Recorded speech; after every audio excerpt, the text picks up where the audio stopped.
So many ironies there, given Trudeau has been accused of blockading Canada's democracy and stoking division himself.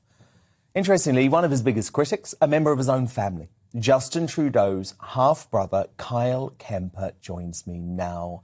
Kyle, absolutely fascinating to talk to you this evening. I know you support the truckers, but previously you've always had a good relationship with your half-brother, Justin Trudeau, as well. So how difficult has that been for family relations? You know, they say you can, well, thank you for having me on the show, Don. Appreciate it. Great to have you. You know, they say you can pick your friends, but you can't pick your family. And I really do love my brother, Justin, with all my heart. And I'm very grateful to have had him in my life and to have been part of my upbringing and lessons that he's taught me. But I feel like, you know, over the last, decade, we've drifted apart, like, you know, philosophically and politically, or really about like fundamental views on liberty and freedom. And, you know, with this COVID scam, whatever we want to call it, you know, it's been 2 years of fear from my brother and the media and, you know, the global corporatocracy, disconnecting people, creating uncertainty, doubt, mental health challenges, division amongst everybody. Like, yes. You know, the tensions have been so high. Well, indeed.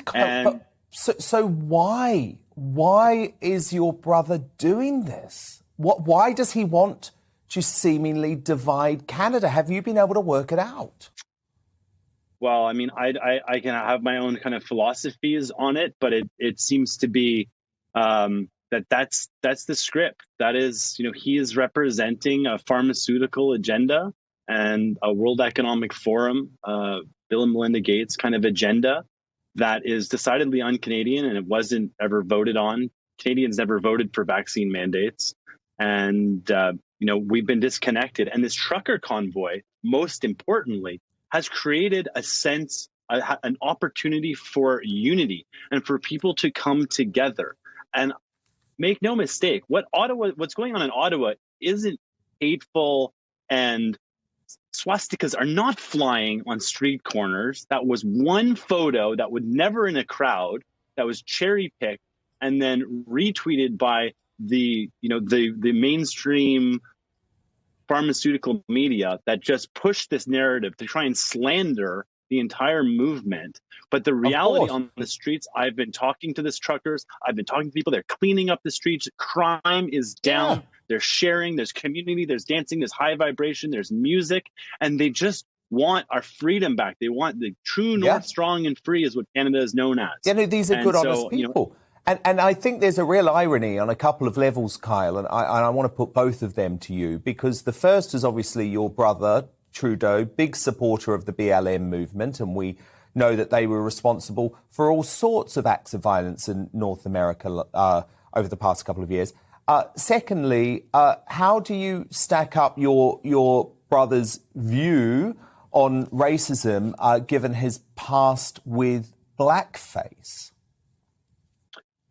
Right. I mean, he's done some things that I'm sure he regrets and don't accurately necessarily represent him as a person.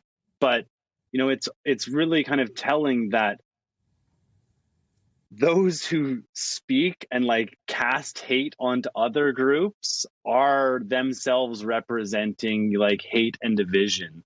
And by trying to dismiss or denigrate, a vast segment of Canadians who don't believe the lies anymore. They're done with the fear.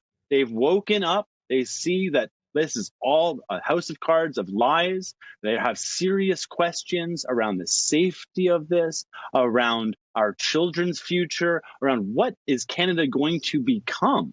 And this has become a clarion call for Canadians to stand up and say, we demanding our freedoms back, and let's have a discussion.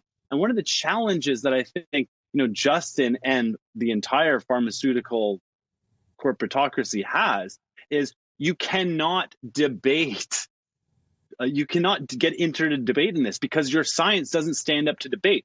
Truth stands up to debate. Lies need to be censored, and you need to use fact checkers and misinformation quotes and an army of blue check marks to propagate a narrative. Kyle, final question. Are you still in touch with your brother? I haven't talked to my brother in a while, but and to Justin, I say, I love you. I'm sorry if I'm causing you harm. Please forgive me. And I'm deeply grateful to you, brother. Okay. Well, look, you're the brother that I would want to hang out with. That's for sure. So please do come back. That is Kyle Kemper, the half-brother of Justin Trudeau, a freedom fighter very much.